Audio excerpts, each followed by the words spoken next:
காலங்களை நேரங்களை பிரயோஜனப்படுத்திக் கொள்ளுவது. நாட்கள் பொல்லாதவைகளானபடியால் காலத்தை பிரயோஜனப்படுத்திக் கொள்ளுங்கள். எபேசியர் 5:16. நேரமானது எல்லாருக்கும் எந்தவித பாகுபாடும் இன்றி ஒரே அளவில் கொடுக்கப்பட்டிருக்கிறது. இதில் எந்தவித வேறுபாடும் கிடையாது.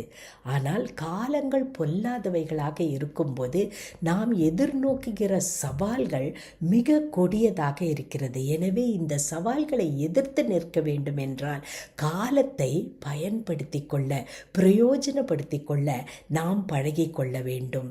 எதை பார்க்கிறோம், எதை கேட்கிறோம், இவை அனைத்தும் நேராக நம்மை தேவனிடத்திலே இழுத்து செல்கின்றதா? இல்லை என்றால் வேறு வகையிலே, பொல்லாத வகையிலே, பொல்லாத காலத்தில் இருக்கும் நம்மை எங்கோ பல இடங்களிலே, பல திசைகளிலே எடுத்து சென்று விடுகிறதா? யோசித்து பாருங்கள். அன்பின் பரமதகப்பனே, எங்கள் காலங்களை நாங்கள் பிரயோஜனப்படுத்தி கொள்ள வேண்டும் அப்பா. ஏனென்றால் நாட்கள் பொல்லாதவைகளாக இருக்கின்றன.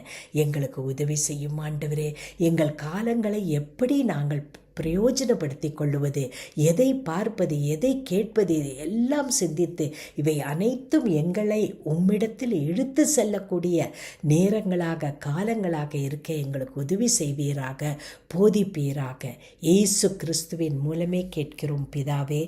ஆமேன்.